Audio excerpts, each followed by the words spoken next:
Welcome back to my channel. যারা আমার চ্যানেলে নতুন তারা কিন্তু ঝটপট চ্যানেলটা ফলো করে দেবে। এই ভিডিওটা হচ্ছে ছট পুজোর ঠিক আগের দিন রাত্রেবেলায়। তো ভাই বলো কিছু বোম আমাদের বাকি আছে, সেগুলো ফাটিয়ে নিগা। তো সেগুলো ফাটিয়ে পরের দিন মানে ছট পুজোর দিন আমরা বিকেলবেলায় চলে গিয়েছিলাম আমাদের এখানকার গান্ধী পার্কে। তো এখানে কিন্তু অনেক মানুষ আসে আর এখানে প্রচুর ভিড় হয়। আর সেই মানে ছট পুজো উপলক্ষে কিন্তু অনেক সাজানো হয় আর দেখতেও কিন্তু খুবই সুন্দর লাগে। তো দেখো ভিতরে ঢুকে যাচ্ছে আর এদিক ওদিকে এত বাজনা এত গান বাজছিল, মানে খুবই ভালো লাগছিলো। আর ছোটো ছোটো মেলাও বসেছিল, অনেক কিছু ফুচকা চাট অনেক কিছু বসেছিল। তো দেখো পার্কের ভিতরে ঢুকে গিয়েছে আর লাইটিংগুলো খুবই সুন্দর লাগছিল।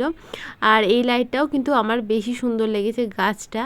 তো আশেপাশে অনেক ঘোরাঘুরি হলো আর তারপরে কিন্তু চলে গেছিলাম আমরা পুজোটা দেখবো বলে।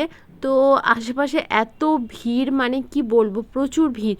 তো এখানে কিন্তু মোটামুটি সবাই আসে, আশেপাশে অনেক জায়গায় পুকুরে যায়, তবে এখানে কিন্তু বেশি মানুষ আসে। তো দেখো এখানে পুজো হচ্ছে আর পুজোটা কিন্তু খুব সুন্দরভাবে দাঁড়িয়ে দাঁড়িয়ে দেখছিলাম। আর এত ভিড়ের জন্য অনেকটা গরমও লাগছিল সেই দিনটা। তো তারপরে কিন্তু পরের দিন ভোরবেলায় আবারও চলে গিয়েছিলাম। তো দেখো এখানে কিন্তু আমি এই লাল চুড়িদারটা পরে গিয়েছিলাম। আর এতটাই সকালে গিয়েছিলাম যে অন্ধকার অন্ধকার ভাব তো ছিল, আস্তে আস্তে আলো হলো।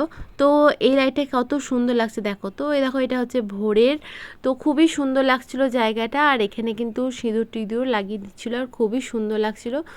আমাদের এখানে তো এইভাবেই ছট পুজো পালন করা হয়। তো তোমাদের ওখানে কিভাবে পালন করা হয় সেটা অবশ্যই জানাবে। আর আমার ভিডিওটা যদি ভালো লাগে তাহলে কিন্তু একটা লাইক করতে ভুলবে না।